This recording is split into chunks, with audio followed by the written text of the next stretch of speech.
नमस्कार दोस्तों, book audio में आपका स्वागत है। मैं हूं आपकी दोस्त आरजे सरिता और आज मैं आपके लिए लेकर आई हूं पूनम अहमद जी की कहानियों का संकलन कभी अपने लिए। इसी श्रृंखला में आज की कहानी का नाम है कुछ हटकर। तो बने रहिए मेरे साथ और सुनते रहिए बुक ऑडियो। एक सुबह कविता सोकर उठी और फ्रेश हुई। तभी अचानक उसकी नजर कैलेंडर पर पड़ी तो वो जरा ठिठकी। ओह, कुछ ही दिनों में वो 42 साल की हो जाएगी। बस यही ठंडी सी सांस उसके मुंह से निकली। किचन में चाय बनाते हुए मन अजीब सा हुआ कि क्या सच में काफी उम्र हो रही है। चाय ले जाकर मेज पर रखी और फिर विनय का बाथरूम से निकलने का इंतजार करने लगी। लगा इतने सालों से वो बस इंतजार ही तो कर रही है। आजकल कई दिनों से मन में फैली अजीब सी उदासीनता कविता से सहन नहीं होती। उसे अपने जीवन में शांत झील का ठहराव नहीं, बल्कि समुद्र की तूफानी लहरों सा उफान चाहिए। कुछ तो खट्टा मीठा स्वाद हो जीवन का। दोनों बच्चे अभिजीत और अनन्या बड़े हो गए हैं। दोनों ने अपनी अपनी डगर ले ली है। लगता है अब किसी को मेरी जरूरत नहीं है। कैसे ढोऊं अब उद्देश्यहीन जीवन का भार। आजकल कविता बस ऐसी ही बातें सोचती रहती। उसे अपनी मनोदशा स्वयं समझ नहीं आती। जितना सोचती उतना ही अपने बनाए हुए भ्रमजाल में उलझती जाती। आज जब बच्चे उसके स्नेह की छांव को छोड़कर अपने क्षितिज की तलाश में बढ़ चले हैं तो वो नितांत अकेली खड़ी महसूस करती है, निराधार, अर्थहीन। अरे तुम्हारी चाय ठंडी हो रही है कविता। विनय की आवाज से कविता की तंद्रा भंग हुई। क्या सोच रही थी? तबीयत तो ठीक है ना? पूछते पूछते विनय ने चाय के साथ पेपर उठा लिया तो कविता और अनमनी सी हो गई। सोचा बस पेपर पढ़कर ऑफिस चले जाएंगे, बच्चे भी कॉलेज चले जाएंगे, तीनों शाम तक ही लौटेंगे। बस उसी का वो बोरिंग सा रूटीन शुरू हो जाएगा। मैड से काम करवाएगी, नहा धोकर थोड़ी देर टीवी देखेगी, कोई पत्रिका पढ़ेगी और फिर शाम होते होते सबके आने का इंतजार शुरू हो जाएगा। कविता सोचती वो पोस्ट ग्रेजुएट है। विवाह के बाद विनय और उसके सास ससुर उसके नौकरी करने के पक्षधर नहीं थे। उसने भी घर गृहस्थी खुशी खुशी संभाल ली थी। सब ठीक था। बस इन कुछ सालों में कुछ कमी सी लगती है। वो अपने रूटीन से बोर हो रही है। आजकल उसका कुछ हटकर कुछ नया करने को जी चाहता है। इन्हीं ख्यालों में डूबे उसने दिन भर के काम निपटाए। शाम को सोसाइटी के गार्डन में सैर करने गई। ये अब भी उसकी दिनचर्या का सबसे प्रिय काम था। कविता आधा घंटा सैर करती, फिर गार्डन के क्लब हाउस के टेरेस पर जाने का जो रास्ता है वहां जाकर थोड़ी देर घूमती। टेरेस से नीचे बना हुआ स्विमिंग पूल दिखता। उसमें हाथ पैर मारते छोटे छोटे बच्चे उसे बहुत अच्छे लगते। शाम को ज्यादातर बच्चे ही दिखते थे। टीनेजर्स कभी कभी ही दिखते थे। पूल का नीलापन जैसे आसमान का आईना लगता। वो नीलापन कविता को आकर्षित करता।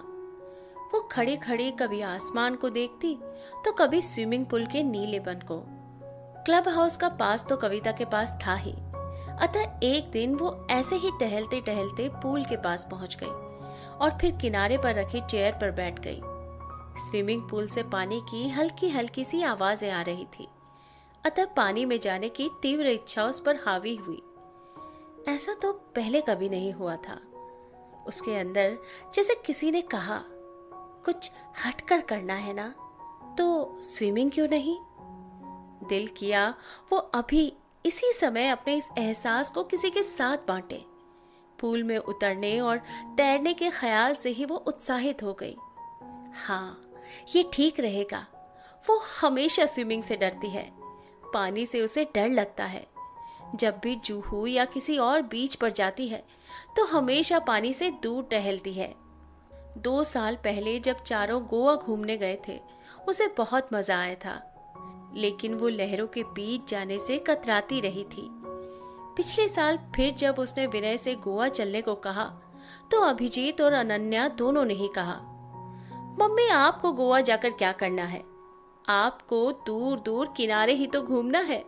उसके लिए तो यही मुंबई में जुहू बीच पर चली जाया करो। कविता क्या करे, उसे लहरों के अंदर घबराहट सी होती, और ये घबराहट उसे पहले नहीं होती थी। वो तो 10 साल पहले जब विनय की पोस्टिंग नई नई ठाणे में हुई थी, तो वे घर के पास से स्थित टिकोजी निवाड़ी वाटर पार्क में गए थे। वहां पहुंचकर कविता बहुत उत्साहित थी। ये किसी वाटर पार्क का उसका पहला अनुभव था। वहीं एक स्लाइड से नीचे आते हुए उसका संतुलन बिगड़ गया और वो सिर के बल पानी में गिर गई और घबराहट में स्वयं को संभाल भी नहीं पाई। विनय ने ही उसे सहारा देकर खड़ा किया। वे कुछ क्षण जब उसे अपनी सांस रुकती हुई सी लगी थी, उसे अब तक याद थे। और आज जब कुछ नया करने की इच्छा है, तो वो क्यों ना पानी में उतर जाए। वो मन ही मन संतुष्ट हुई। हाँ, स्विमिंग ठीक रहेगी और विनय और बच्चों को अभी नहीं बताऊंगी, वरना इस उम्र में ये शौक देखकर वे तीनों हंसने लगेंगे। ये मैं अपने लिए करूंगी, कई सालों में बहुत दिनों बाद जो मैं चाहती हूँ वही करूंगी, ना कि वो जो सब सोचते हैं। उसने अभी से अपने को युवा सा महसूस किया। पानी के किनारे बैठे बैठे अपनी योजना को आकार दिया। फिर उत्साहित कदमों से रिसेप्शन पर गई और पूछा, लेडीज कोच है? इस समय बस बच्चों के लिए ही एक कोच आता है, लेडीज के लिए बैच गर्मियों में शुरू होगा, रिसेप्शनिस्ट ने बोला। अभी तो नवंबर है। कविता को अपना उत्साह काफूर होता लगा, लेकिन बस पल भर के लिए। फिर उसका उत्साह ये सोचते ही लौट आया कि वो खुद अपने बलबूते स्विमिंग सीखने की कोशिश करेगी। घर आकर कविता मन ही मन प्लानिंग करती रही। विनय ने हमेशा की तरह टीवी देखा, लैपटॉप पर काम किया। बच्चे भी अपने अपने क्रियाकलापों में व्यस्त थे। किसी ने उसके उत्साह पर ध्यान नहीं दिया। वो भी चुपचाप क्या करना है, कैसे करना है, सोचती रही। अगले दिन तीनों के जाने के बाद कविता स्विम सूट खरीदने मार्केट गई। उसे बड़ा अजीब सा लग रहा था। उसने शरीर को ज्यादा से ज्यादा ढकने वाला स्विम सूट खरीदा, ट्रायल रूम में पहन कर देखा और मन ही मन संतुष्ट हुई। सैर से अभी फिगर ठीक ही था। वो खुश हुई। अगले 8-10 दिन वो पूल के किनारे बैठ जाती, बच्चों को देखती, कैसे वे पानी में पैर मारते हैं, कैसे बाहें चलाते हैं, किस तरह उनके पैर उन्हें आगे धकेलते हैं और कैसे ये सब वे सांस खींचकर हवा को अपने अंदर भरते हैं। उसने गहरी सांस ली और रोक ली। उसे निराशा हुई। लगा कि नहीं कर पाएगी। नहीं, वो हारेगी नहीं। उसे कुछ नया, कुछ अलग करना है। रात को जब वो सोने के लिए लेटी तो उसके सामने बस वो पल था जब वो पूल के पानी को अपने चारों ओर महसूस कर सकेगी। 10 दिन बाद वो पूल की ओर बढ़ी तो मन में कुछ डर भी था तो कुछ जोश भी। ये पल उसे उस समय की याद दिला गया जब सुहाग रात पर दुल्हन बनी उसे फूलों से सजे बेडरूम में ले जाया जा रहा था। वहां विनय इंतजार में थे, यहाँ पूल। मन ही मन इस तुलना पर उसे हंसी आ गई। वो चेंजिंग रूम में गई, सनस्क्रीन लोशन लगाया और फिर घुटनों तक के शॉर्ट्स के ऊपर स्विम सूट पहन लिया। शरीर का काफी हिस्सा ढक गया था। खाली स्विम सूट पहनने से उसे संकोच हो रहा था। अब वो सहज थी। केशों को सूखा रखने के लिए उसने कैप लगाई और शरीर पर तौलिया लपेट लिया। 11 बज रहे थे। ये क्लब हाउस में स्विमिंग का लेडीज टाइम था। बस एक लड़की स्विमिंग कर रही थी। कविता पूल के किनारे बने खुले शावर की ओर बढ़ी। वो जानती थी पूल में उतरने से पहले शावर लेना नियम है। उसने तौलिया हटा दिया। शावर के ठंडे पानी की तेज बौछार से पल भर को उसकी सांसें जैसे रुक सी गई। कविता पूल के कम पानी वाले किनारे खड़ी होकर फिल्मों में पूल में उतरने के दृश्य याद करने लगी। वो इस पल का क्या खूब आनंद उठा रही है। ये सोचकर उसके होठों पर मुस्कान आ गई। उसे लाइफ गार्ड किनारे बैठा नजर आया तो वो थोड़ा निश्चिंत हो गई। अब जो भी करना था अपने बलबूते पर करना था। पानी ठंडा था। उसने याद किया कैसे बच्चों का कोच बच्चों को सिखाता था, नीचे जाओ, सांस रोको, ठंड नहीं लगेगी। उसने ऐसा ही किया। रॉड पकड़ी, पानी में चेहरा डाला और पैर चलाने की कोशिश की। बस थोड़ी ही देर कर पाई। बाहर निकली, थोड़ी निराश थी। कैसे करेगी वो ये? घर पहुंचते ही थोड़ी देर लेट गई। अगला एक हफ्ता वो बस पानी में पैर चलाती रही। थक जाती तो पानी के अंदर डुबकी लगाकर आंखें खुली रखने की कोशिश करती। क्लोरीन युक्त पानी से आंखें लाल हो जाती। वो खुद को समझाती कि इसकी भी आदत हो जाएगी। फिर अपनी पीठ उठा लेती, जैसे पीठ के बल तैर रही हो। शाम की सैर के बाद कविता पूल किनारे चेयर पर जरूर बैठती। अपने कान बच्चों के कोच के एक एक शब्द पर लगाए रखती और अगले दिन वैसा ही करने की कोशिश करती। उसे इस खेल में विचित्र आनंद आने लगा था। एक दिन कविता ने सोचा वो रॉड को नहीं छुएगी। उसने पूल की दीवार से टांग टिकाई, मुंह में खूब हवा भरी और एक रबड़ रिंग को पकड़कर खुद को आगे धकेला। उसने रबड़ रिंग को छोड़ने की कोशिश की तो वो डूबने लगी। वो घबरा गई, लगा कि वो मर रही है, डूब रही है। फिर वो पानी के ऊपर आ गई। उसने फिर स्टील की रोड को पकड़ लिया। उसे लगा वो अभी तैयार नहीं है।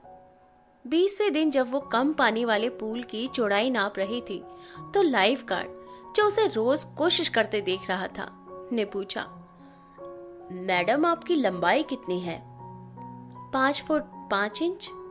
वो मुस्कुराया। आप 4 फुट गहरे पानी में हैं, आप नहीं डूबेंगी। डूबने भी लगेंगी तो फौरन आपके पैर तली पर लग जाएंगे और आप ऊपर होंगी।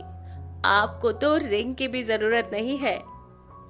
कविता को लगा उसकी बात में दम है, अतः उसने फिर तैरने की कोशिश की और अब 1 घंटे में वो कई बार पुल की चौड़ाई में तैर चुकी थी। हफ्ते में 1 दिन क्लब हाउस बंद रहता था। वो आराम करती। संडे को भी स्विमिंग के लिए नहीं जाती थी क्योंकि विनय और बच्चे घर में होते थे। उस दिन संडे था। रात को जब सोने के लिए लेटी तो उसे अपने अंदर इच्छाओं की बंद मुट्ठी खुलती हुई महसूस हुई। उसका शरीर जैसे खिल गया था। कुछ अलग करने के जोश से मन खुश था। उसने विनय के सीने पर हाथ रखा तो विनय को कुछ अलग सा महसूस हुआ।